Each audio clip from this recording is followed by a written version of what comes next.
Hey guys, I'm Ben from AuthenTech, and this is my comparison of the GoPro MAX versus GoPro HERO 8 Black versus the Insta360 ONE X. Now these are some of the very best action cameras out right now, and at the end of this video, you should have a better idea of the pros and cons of each camera, and if you're thinking about getting one, which one might be the best fit for you. I'm a little sick right now, so forgive me for that. No, this video is not sponsored by anyone, and as always, all product links will be down below.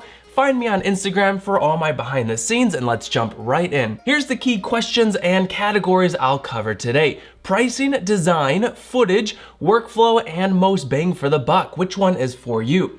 And it sort of goes without saying, two of these action cameras are shooting in 360 while the HERO 8 is shooting flat. So some of these tests are a little apples to oranges, but there's of course lots of overlap as well. Today's video is all about producing a final flat video, not shooting 360 for VR.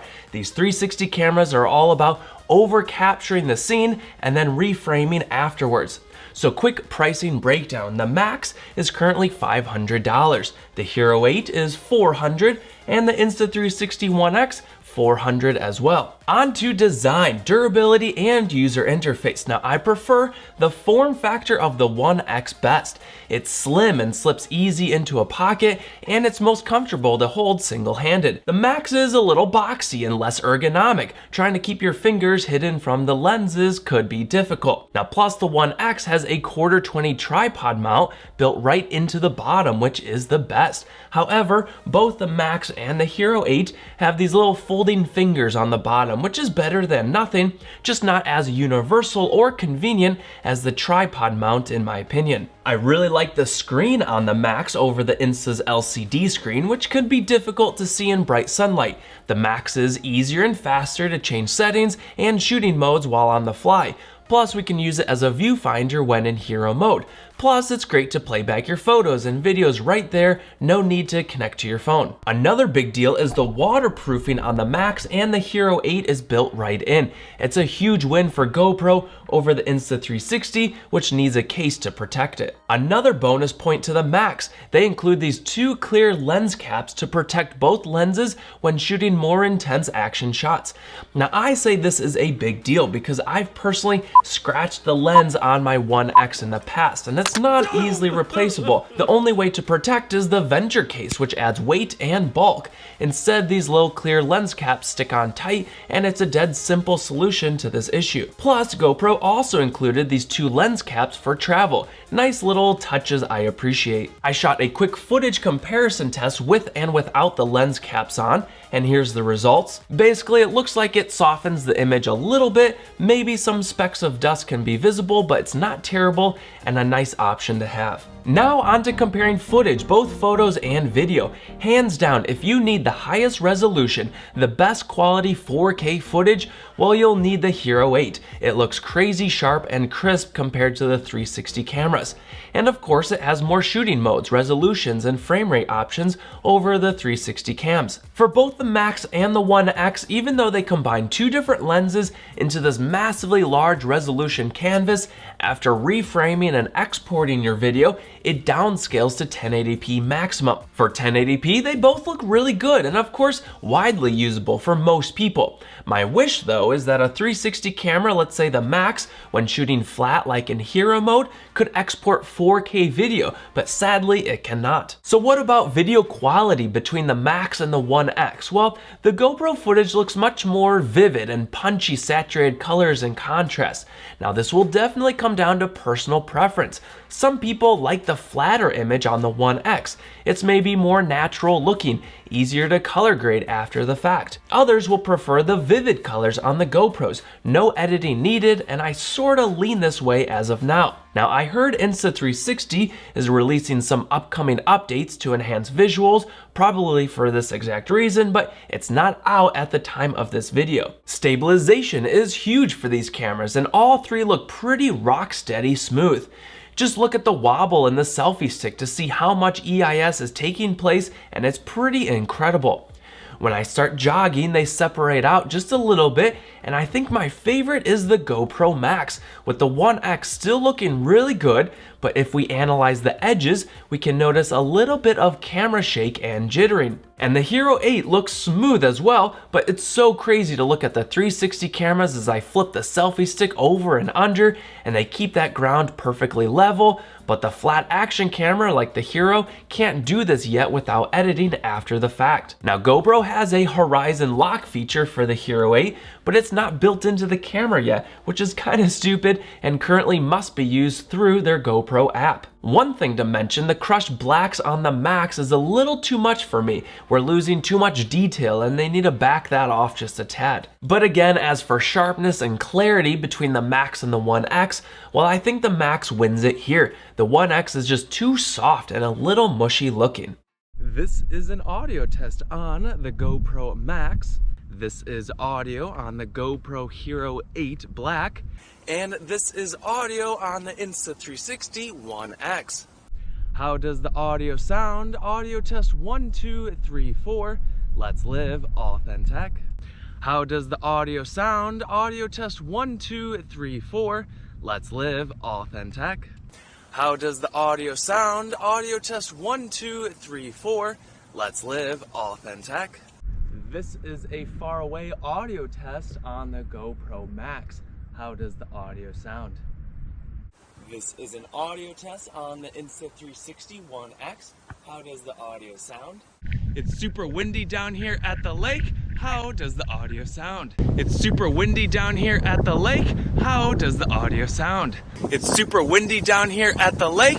How does the audio sound? Very interesting results on those 3 different audio tests, and I'm actually surprised that the One X sounded the loudest, but it also was boosting everything, so the wind noise was a little bit more apparent. The Hero 8 sounded good, and even though the Max sounded pretty good as well, it has 6 built-in microphones, so it could probably win for the best directional stereo audio. Extended far away on that selfie stick, and if I boost the audio levels in editing, this is a faraway audio test on the GoPro Max. How does the audio sound? This is an audio test on the Insta360 ONE X. How does the audio sound? The Max sounds crazy impressive with that far distance, almost like I'm wearing a wireless lav. And then on the One X, we can hear the background noise is boosted, and it's not terrible, just not as good for my taste. There is no slow motion on the Max, and this was a major bummer to a lot of people. Now, of course, we can shoot up to 240 FPS 1080p on the Hero 8, which wins in this test for slow-mo, but the One X can also shoot up to 100 frames per second in 3K and 360 field of view, and you're able to capture some insanely cool shots like this when you're shooting in every direction, so those are extra points going to the One X. This was sort of an eye-opener to me, and maybe it'll help some of you out there as well.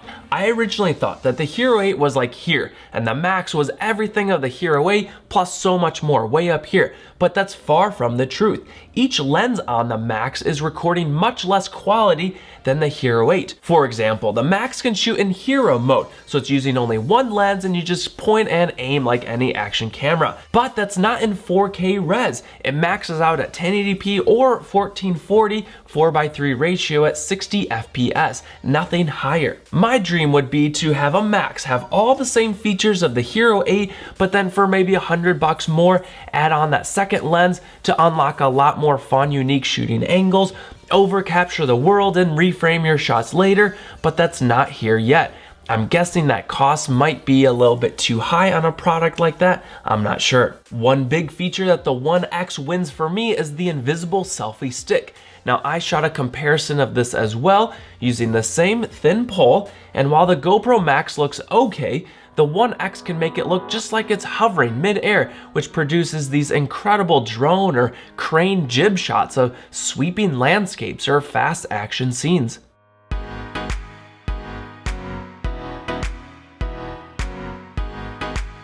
With this test, I also wanted to see which 360 camera did a better job of stitching the two lenses together. And same again, I think the One X wins for stitching.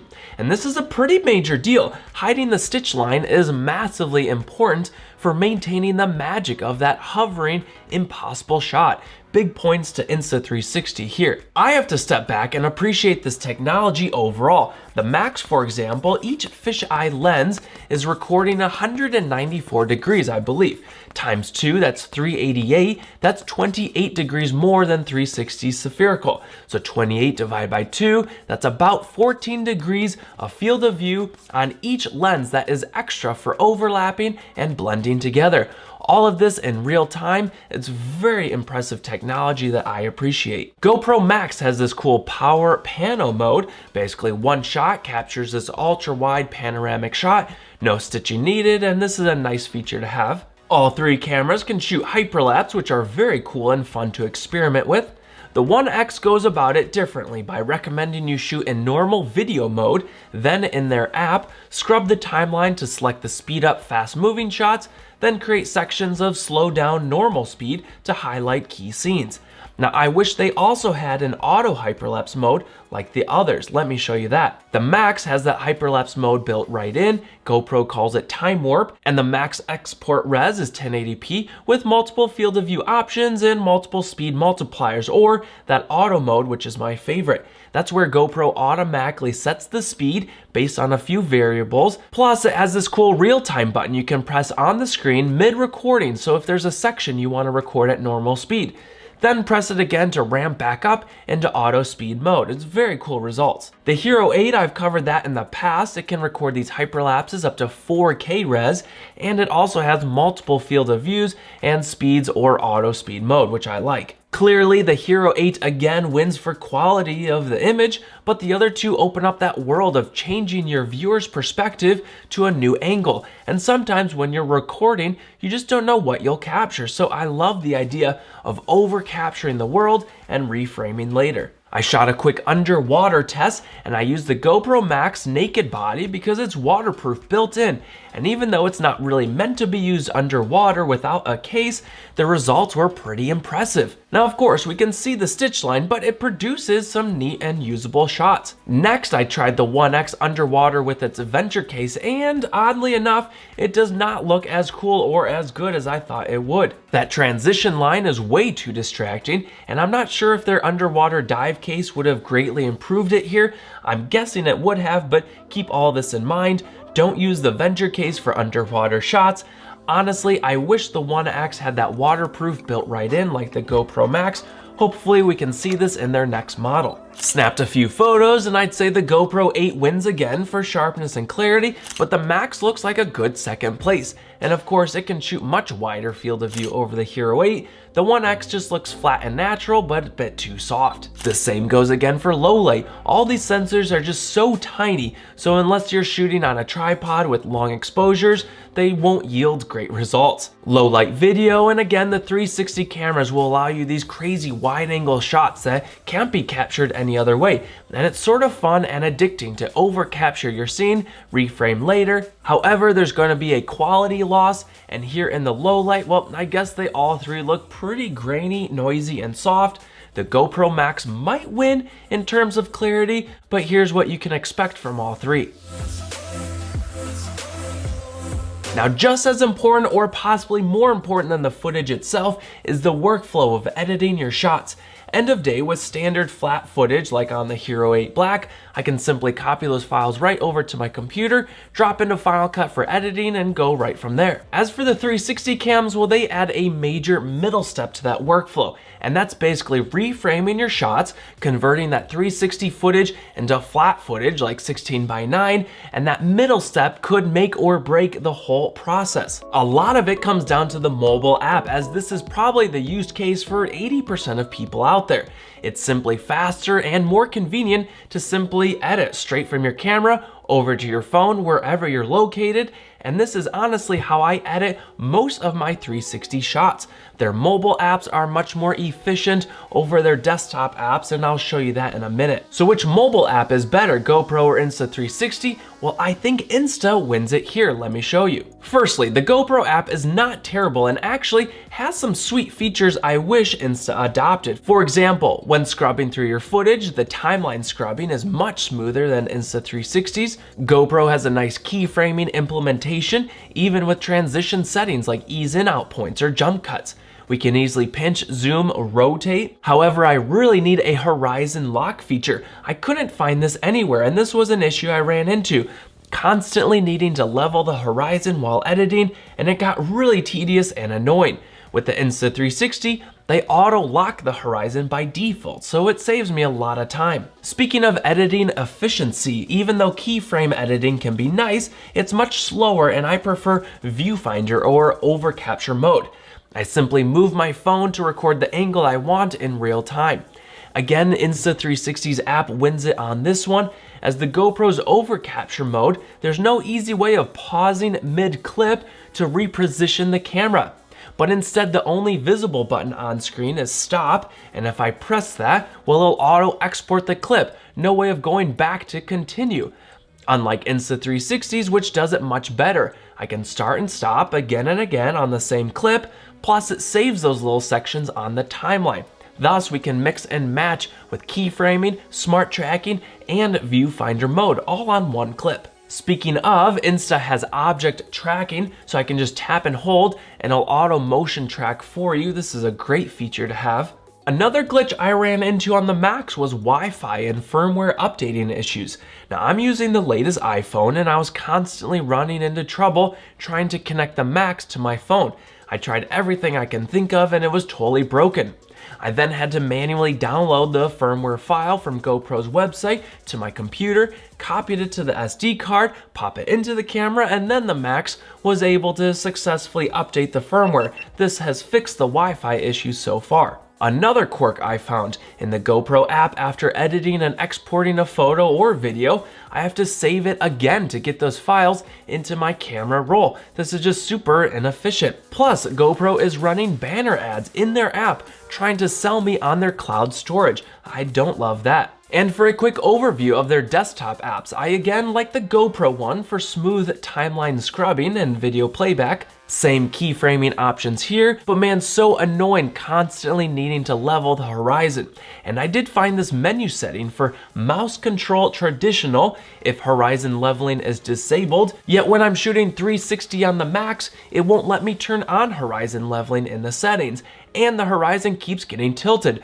I'm not sure if I'm missing something here, but it honestly shouldn't be this complicated, and an extra 10 points thrown to Insta360 for just simply working as it should out of the box. Editing in the GoPro Player app honestly takes me forever for just one clip, so I personally will probably never use it. The Insta360 Studio Desktop app is a little bit more powerful with customization. It's not as pretty in design, and the timeline scrubbing is non-existent, which is very bothersome. But there's a lot more utility under the hood, and I can honestly reframe, keyframe, rinse and repeat over and over much faster in here with keyboard shortcuts over the GoPro's desktop app. So which one is best? Well, honestly, if you're thinking you just need a simple, wide-angle, high-quality action camera with lots of shooting modes, resolutions, and frame rates, well then the Hero 8 might be your best bet. It's simple and straightforward. If, however, you're looking for fresh, unique angles and you love the idea of over-capturing the world, reframing later, well then 360 will open up a world of fun shooting possibilities for you. As for which one, well, I sort of lean in both directions. I really like the overall photo and video quality of the GoPro MAX better.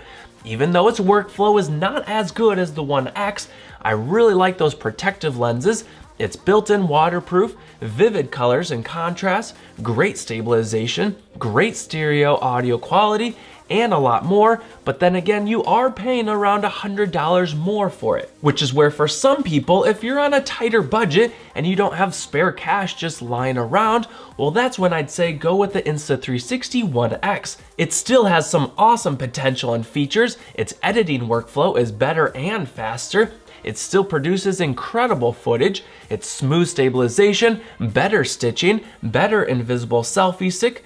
Now that I'm talking about it, it's a sweet deal for what you get and possibly more bang for the buck, especially if you can find it on sale, which I heard some killer deals are coming up this holiday season. As always, use my links down below to check out those special deals. Also remember, the One X has been out for over a year now, so well done to Insta360 for creating a camera that can still stand up top tier with the rest, and B, I don't know when their next action camera will be coming out, maybe the 2X or whatever, but if you can wait a while, well then maybe you should, and I'm excited to see how cool their next camera is. Thank you guys so much for watching, and if you're new around here, consider sticking around for a lot more tech videos like this posted every week. Until next time, let's live AuthenTech.